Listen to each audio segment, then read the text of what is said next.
8 years ago my brother told one lie and my entire family buried me under it. He said I stole from our parents. He said I emptied their emergency fund. He said I had been desperate, jealous and angry for years. He said I ran because I knew I was guilty. Nobody asked for proof. Nobody asked to see my bank account. Nobody asked why Ryan suddenly had his credit cards paid off, a new truck in the driveway, and a smile that looked just a little too calm for a man whose own brother had supposedly destroyed the family. My father pointed at the front door and said, "You are no son of mine." My mother cried like I had died, except I was standing right in front of her. And Ryan, my perfect older brother, put one hand on her shoulder and looked at me like he was the victim. I left that night with one backpack, $27 in my checking account, my work boots, and a name my own family had turned into dirt. For 8 years they called me a thief. Then the truth came out, and suddenly the same family who buried me wanted me to come home and help clean up the grave. My name is Ethan Carter. I was 24 when it happened. Back then I lived in a small town outside Raleigh, North Carolina. Not fancy. Not terrible. Just the kind of place where everybody knew what church your mother went to, what truck your father drove, and what rumor had been passed around before breakfast. My family owned a small equipment repair shop called Carter & Sons. My father, Robert Carter, started it before I was born. My mother, Linda, handled the books. Ryan worked there as the future face of the business, according to Dad. I worked there too, but somehow when Ryan missed a morning shift he was networking. When I missed lunch because I was fixing a hydraulic pump in 90-degree heat, I was doing what needed to be done. That was my role. Ryan was the golden son. I was the useful one. Ryan was 3 years older than me, handsome in that clean, confident way people trust too quickly. He could walk into a room, shake two hands, tell one story, and suddenly everyone thought he was leadership material. He wore polished boots, he never got dirty. I wore steel-toe boots that looked like they had survived a war, because most days they had. My parents loved both of us. I believe that. But they loved Ryan out loud. They admired him, protected him, excused him. With me, love came with assignments. Pick up the parts order. Cover Ryan's Saturday shift. Help your mother move the office files. Drive your father to the supplier. Stay late. Open early. Do not complain. Be mature. Ryan had potential. I had responsibility. I noticed the difference, but I did not call it unfair back then. I called it family. That was my first mistake. The missing money came from my parents' emergency fund. $48,000. It was money they kept in a separate business-linked account for medical bills, taxes, equipment breakdowns, and the kind of disasters that make small businesses close their doors overnight. I knew the account existed. So did Ryan. So did my parents. I did not have direct access to it, but I had helped Mom organize office paperwork before, so I knew where certain documents were kept. Ryan knew that too. The night everything ended was a Thursday. I had just finished a 12-hour day at the shop. My shirt smelled like oil, my hands were scraped, and I wanted nothing more than a shower and sleep. When I pulled into my parents' driveway, Ryan's truck was already there. A new truck. Not brand new, but new enough. Black, lifted, shiny, with tires he definitely could not afford. I remember staring at it for a second and thinking, well, that explains why he has been acting weird. Then I walked inside. My parents were at the dining table. Ryan stood behind Mom's chair, one hand on her shoulder. That should have warned me. Mom had been crying. Dad's face was red. The kind of red that meant he had already decided the ending before hearing the beginning. "Sit down," Dad said. I looked at Ryan. He did not look at me. "What happened?" I asked. "Sit down," Dad repeated. I sat. Mom pushed a stack of printed bank statements across the table. Her hand was shaking. $48,000 is gone, she said. I blinked. What? Do not act surprised, Dad snapped. I looked between them. I have no idea what you are talking about. Ryan finally spoke. Ethan, do not make this worse. That was when the room shifted. I turned toward him slowly. What did you just say? He sighed like this was painful for him, like he was the one being hurt. I did not want to believe it either, he said. But Mom found the transfers. The timing. The login from the office computer. You were the only one there late that night. I stared at him. What transfers? Dad slammed his palm on the table. Stop lying. I flinched, not because I was scared, but because my father had never looked at me like that before. Not disappointed. Disgusted. Mom wiped her face. Ethan, if you needed money, why did not you come to us? I did not take anything. Ryan lowered his voice. Then why did you ask me about the account passwords last week? I laughed once because it was so ridiculous my brain did not know what else to do. I asked where Mom kept the vendor login folder because she told me to print invoices. Ryan nodded sadly. There it is. There what is? You always twist things. That sentence landed like a trap snapping shut. Dad stood. Your brother came to us because he was worried. He said you had been asking questions. He said you were angry about the business. Angry that Ryan was being prepared to take over. I looked at Ryan. He still would not meet my eyes. You told them that. Ryan's face tightened. I told them the truth. No, I said. You told them a story. Mom started crying harder. Please do not do this. Please do not make us listen to more lies. That hurt more than Dad yelling. I reached for the bank statements. Let me see the transfer details. Dad grabbed them back. No, you do not get to touch anything else. Dad, I can prove where I was. I can show my accounts. I can. You can get out. The room went silent. Even Ryan looked up then. What I said? Dad pointed toward the front door. Get out of my house before I call the police. I looked at Mom. She looked away. That was the moment that did the real damage. Not the accusation. Not Ryan's lie. My mother looking away. Mom, I said quietly. She shook her head. I do not know who you are anymore. There are sentences that do not just break your heart. They rewrite your history. I stood slowly. Ryan stepped forward pretending to be calm. Ethan, just go. You have hurt them enough. I looked at him for a long second. And for the first time that night I saw it. Not guilt. Not fear. Relief. He was relieved. He had been waiting for this to work. You stole it, I said. Dad moved around the table fast. Enough. Ryan's expression flickered. Just for a second. That was all I needed. But it was not enough for anyone else. I left that night with a backpack, 2 pairs of jeans, 3 shirts, my work boots, and the charger for my phone. I had $27 in my checking account because most of my paycheck had gone to helping with bills, gas, and groceries at home. Funny how that works. When you are useful, they call it contribution. When they turn on you, they call it proof you had nothing. I slept in my truck behind a Walmart that night. Not because it was comfortable. Because it was well lit and nobody bothered me. At 2:14 in the morning, Ryan texted me. Stay gone. You have done enough. I stared at that message until the words blurred. Then I blocked him. By morning everyone knew. That is how small towns work. My aunt called me a disgrace. My cousin sent me a message saying he hoped the money was worth losing my family. People from church, people I had helped move furniture, people who had eaten at our table suddenly became legal experts and moral philosophers. If you did not do it, why would your own family kick you out? That one followed me everywhere. At the gas station. At the parts store. At the shop. Especially at the shop. I showed up to work the next morning because I was stupid enough to think my father would keep family drama separate from business. He did not. My key no longer worked. There was a note taped to the employee entrance. Ethan, do not enter the property. Final paycheck will be mailed. No signature. No conversation. Just paper on a door. I stood there in the parking lot while 2 mechanics I had trained pretended not to see me. Then Marcus walked out. Marcus Hayes was one of the senior mechanics. He was 51, divorced twice, smoked too much, and had the kind of tired eyes that made him look like he had seen every bad decision a man could make. He looked at the note. Then he looked at me. You do it, he asked. No. He nodded once. Did not think so. That was the first person who believed me. Not my mother. Not my father. Not my brother. Marcus. A man who owed me nothing. He took me to a diner 2 miles away and bought me eggs, toast, and coffee. I remember I could barely eat. My hands kept shaking. You got somewhere to stay, he asked. My truck. Not anymore. Couch at my place is ugly as sin, but it is better than a parking lot. I cannot ask you to do that. You did not. I offered. Do not make it weird. I almost cried then. Not when my father threw me out. Not when Mom looked away. Not when I found out the whole town thought I was a thief. I almost cried because someone offered me a couch without asking me to prove I deserved it. I stayed with Marcus for 3 weeks. During that time I tried to fight the accusation. I went to the bank and asked about the transfers. They would not tell me much, because I was not on the account. I asked my mother to meet me. No response. I sent my father screenshots of my own bank account. Blocked. I emailed Ryan one message from a new address. I know you did this. I do not know why yet, but I will. He replied 6 minutes later. You sound unstable. Leave us alone. That became part of the story too. Ethan is unstable. Ethan is angry. Ethan is harassing Ryan. Ethan is making things worse. It is amazing how fast a lie grows once people start watering it.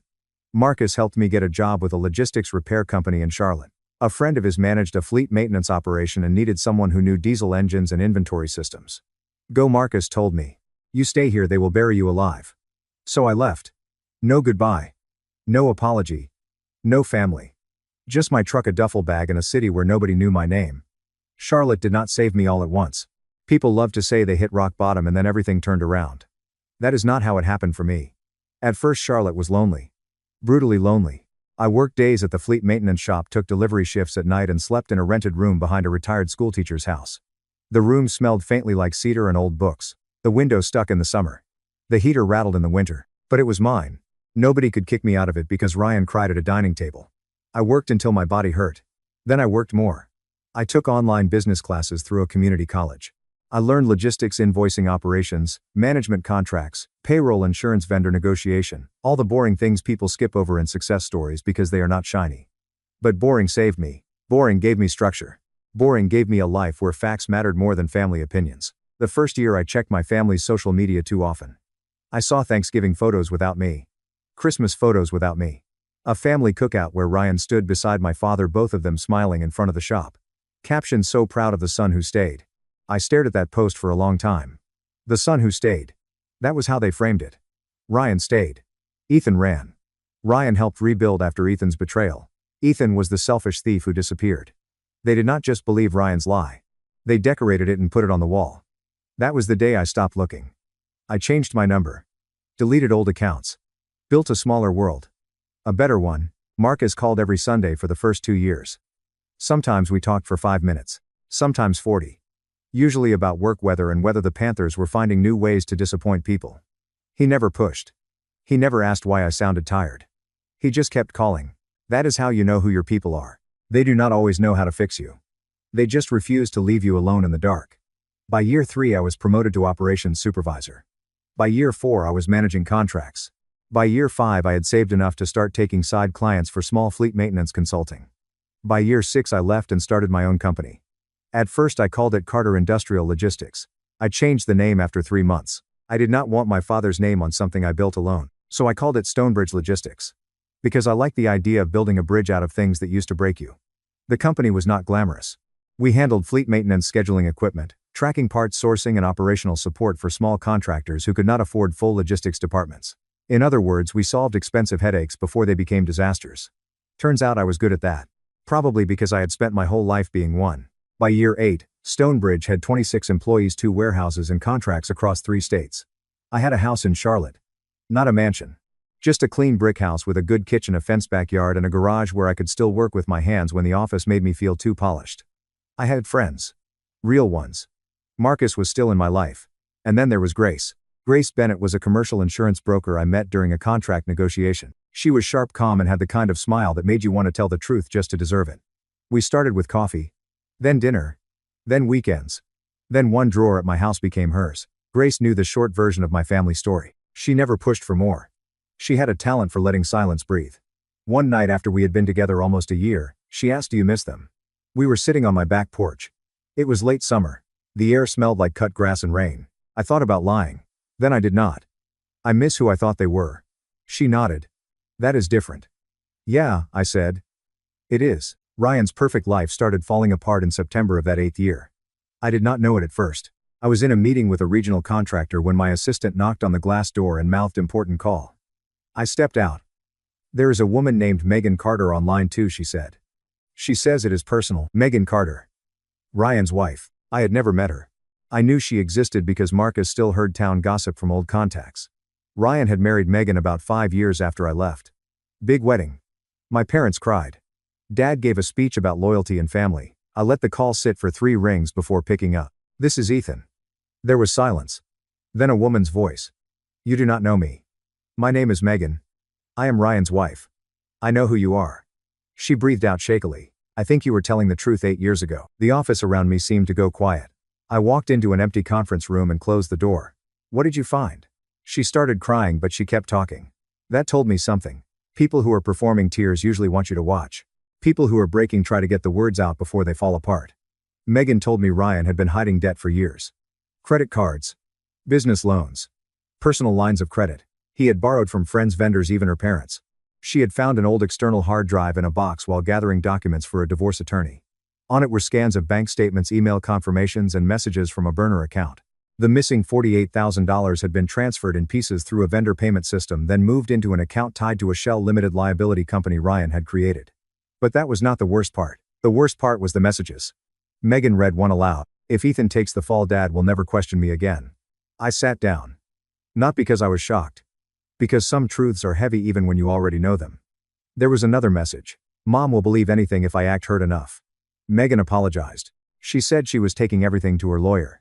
She said Ryan was trying to convince her not to expose it because it would destroy the family. There was that word again. Family. Always used as a blanket to cover the person bleeding. "What do you want from me?" I asked. "Nothing," Megan said. "I just thought you deserved to know before they call you." They. Your parents. Ryan. Everyone. This is going to come out. I looked through the glass wall at my employees working at their desks. 8 years. 8 years of being the thief. 8 years of silence. 8 years of rebuilding a name that never should have been taken from me. Send me copies, I said. I will. And Megan. Yes, thank you. She cried harder then. I am sorry nobody listened. I almost said it was okay. But it was not okay. So I said me too. The first call came 3 days later. Unknown number. I ignored it. Then another. Then another. Then an email from my mother. Subject, please Ethan. I opened it at my desk after everyone had gone home. Ethan, I do not even know how to write this. We know the truth now. Megan brought us the documents. Your father and I are devastated.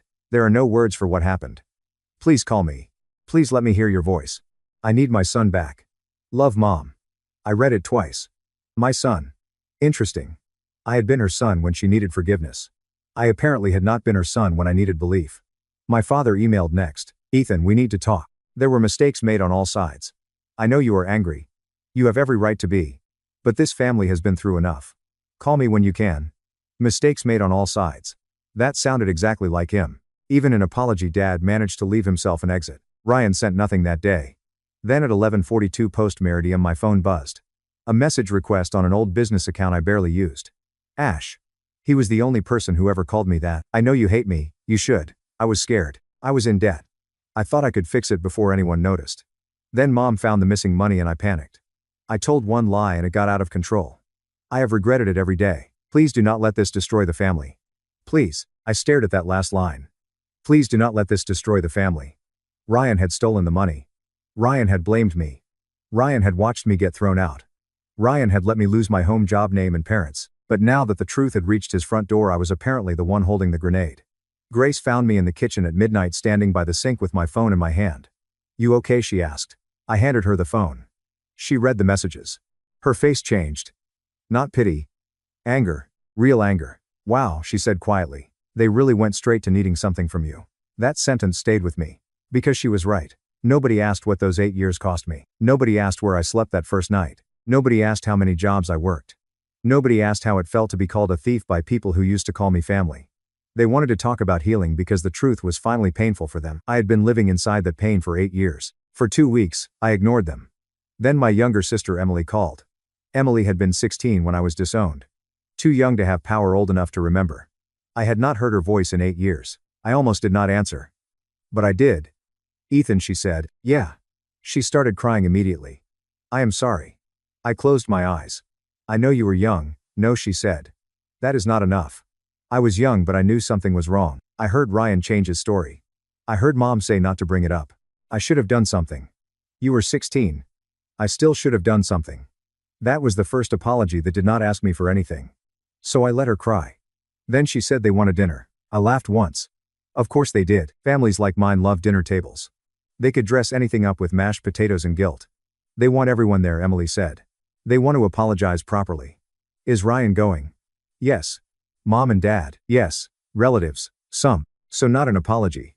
A performance. She was quiet. Then she said probably. I respected her honesty. I should have said no. A healthy person might have said no, but there are some rooms you need to enter one last time just to prove you can walk out on your own terms. So I agreed. Grace did not love the idea. They do not deserve your presence, she said. I know. Then why go? Because I want to ask them one question. What question? I looked at the printed copies Megan had sent me. Bank records. Transfer confirmations.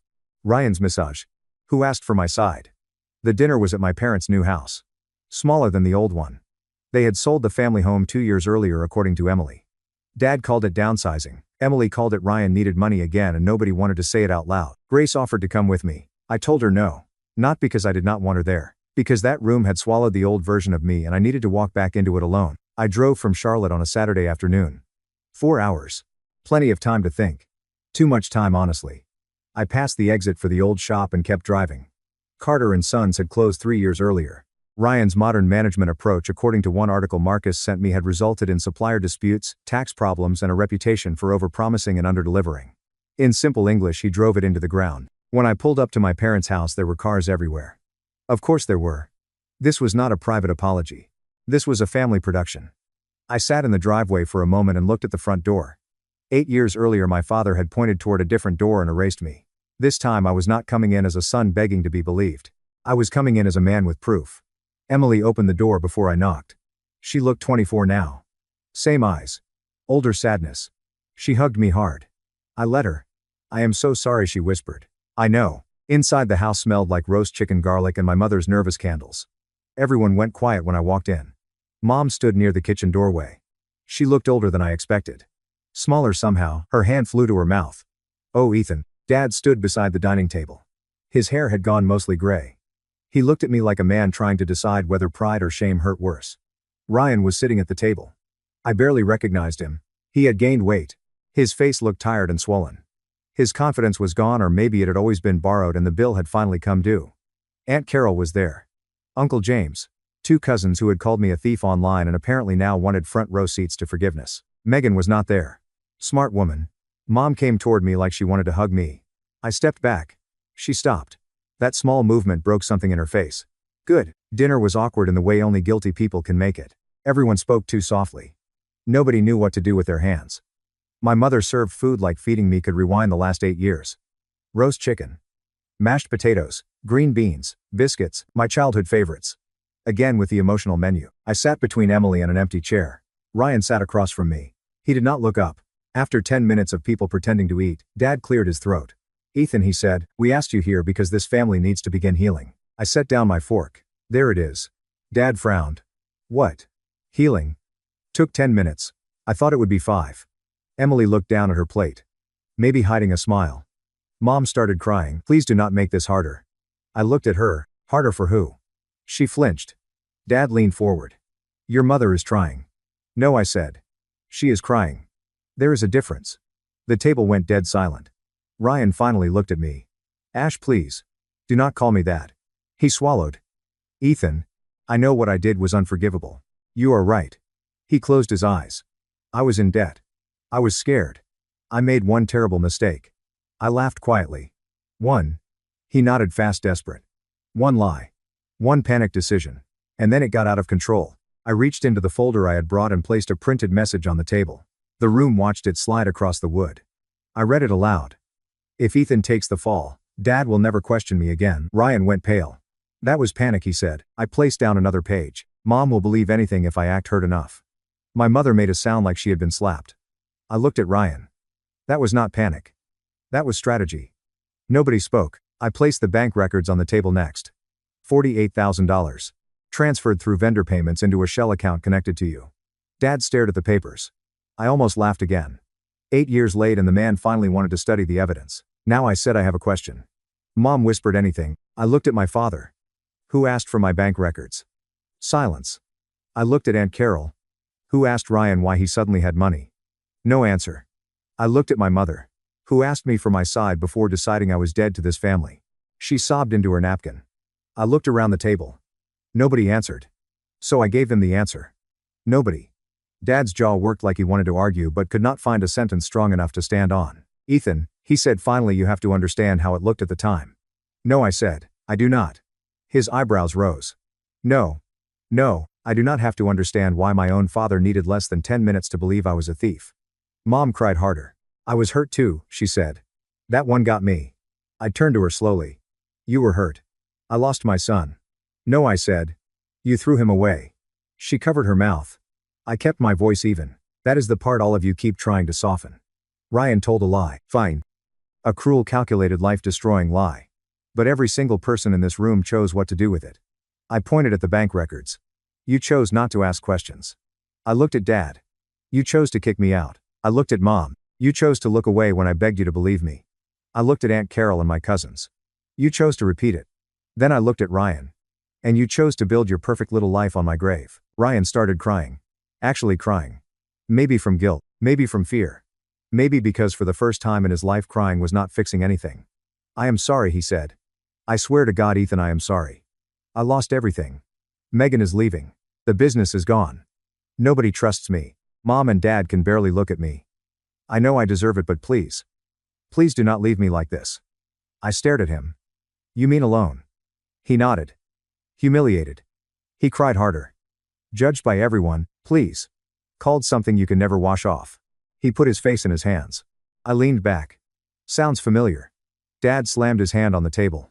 Enough. He knows he was wrong. I turned to him. And when did you know? Dad froze. When Megan brought proof, I asked. When the documents were printed. When Ryan admitted it. Tell me, Dad. At what point did your son become innocent to you? His mouth opened. Nothing came out. Because I was innocent the entire time. That sentence sat in the room like a body nobody wanted to identify. Mom reached toward me across the table. You are still my son. There it was. The line I knew was coming. The one I had heard in my head for 2 weeks. I looked at her hand. Then at her face. I was your son 8 years ago too.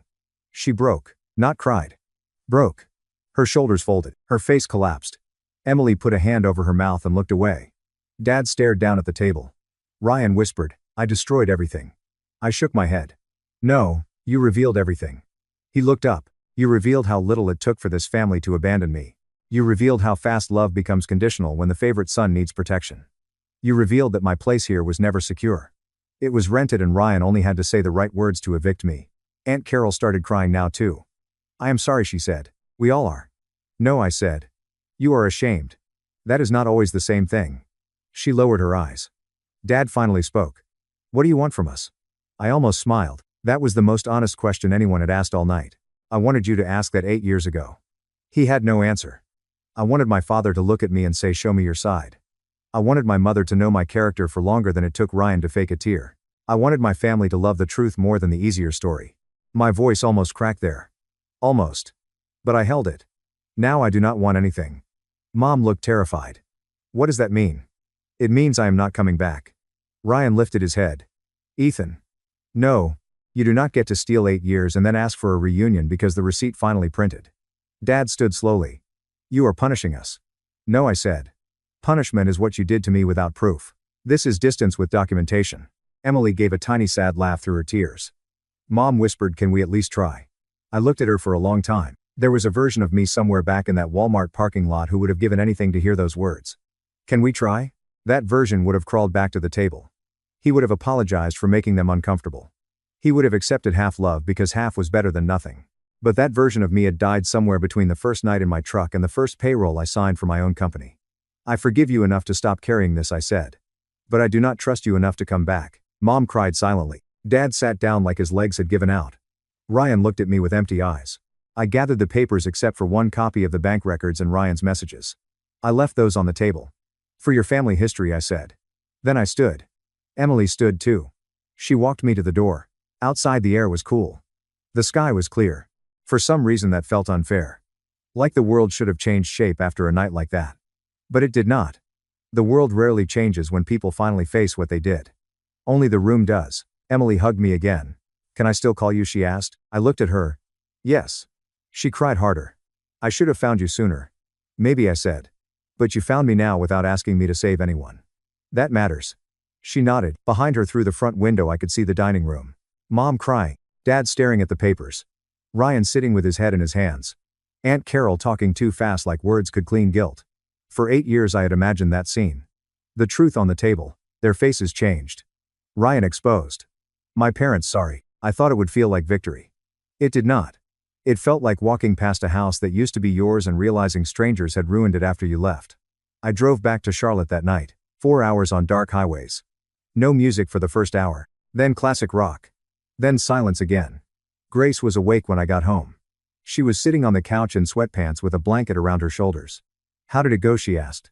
I sat beside her. They apologized. And they wanted me back. What did you say? I said no. She nodded and took my hand. Good. That was it. No speech. No dramatic hug. Just good. Sometimes peace is not loud. In the months that followed, Ryan's perfect life finished falling apart. Megan divorced him. The evidence came out during legal proceedings. Word spread through our old town like smoke under a door. People who had called me a thief suddenly developed memory problems. Some claimed they never believed it. Some said they always had doubts. One cousin sent me a message saying, I hope we can put the past behind us. I blocked him. Aunt Carol mailed me a card with a long apology written in careful handwriting. I read it once, then put it in a drawer. My father left voicemails every few weeks. They were stiff at first, then shorter, then quieter. I am sorry, son. I should have listened. I do not know how to fix this. He was right about that last part. My mother sent birthday cards, Thanksgiving cards, Christmas cards, always with the same line somewhere inside. I miss my son. I never responded. Not because I hated her, because every card felt like she was writing to a version of me that no longer existed. Ryan tried too. Emails. Messages through relatives. One handwritten letter. He said he was in therapy. Said he was trying to understand why he did what he did. Said he had lost Megan, the business, most of his friends, and the respect of our parents. He wrote, "I know I do not deserve help, but I do not know who else to ask." That line told me he still did not understand. I was not his emergency contact. I was not his backup plan. I was not the brother he got to destroy and then use when the world finally charged him interest. I did not answer. Emily and I did rebuild something. Slowly. Carefully. She came to Charlotte twice. Met Grace. Met Marcus. Saw Stonebridge. She cried when she saw my office, which made me uncomfortable, so I handed her a company mug and told her not to get emotional near the printer because it already jammed when stressed. She laughed. That was the first time I heard her laugh in 8 years. She still saw our parents sometimes. I did not ask for details. She did not offer many. That boundary saved us. A year after the truth came out, I proposed to Grace on the back porch of our house. Nothing fancy. No restaurant. No violin, just us, warm evening air, and my dog trying to eat a beetle near the steps. Grace said yes before I finished the sentence. Marcus was my best man. Emily came to the wedding. My parents were not invited. Neither was Ryan. Some people might think that was cruel. Those people can host their own family reunion and leave me out of it. At the reception, Marcus gave a short toast. I met Ethan when he had nothing but a truck, a backpack, and the worst poker face I have ever seen. He built everything you see now because he refused to become what people called him. That takes guts. Or stubbornness. In Ethan's case, both. Everyone laughed. I did too. Then I looked around the room. Grace. Marcus. Emily. My employees. Friends who knew me as I was, not as Ryan had described me. And I realized something. I had not lost my family in one night. I had been given the terrible gift of seeing who they were when believing me became inconvenient. That does not mean it did not hurt. Of course it hurt. Some nights it still does. When your own mother looks away from you, that memory does not disappear just because you have a good job and a better life. But pain is not a command. Just because something hurts does not mean you have to go back and let it hurt you again. Ryan lied to get me disowned. 8 years later, his perfect life fell apart. But the real ending is not that Ryan lost everything. The real ending is that I stopped needing my family to admit the truth in order for me to live it. They finally wanted me back when the lie became too heavy for them to carry. But by then I had built a life too honest to let them live in it. So no, I did not go back. I chose the people who chose me when I had nothing. I chose peace over history. I chose distance over another seat at a table where love came with conditions.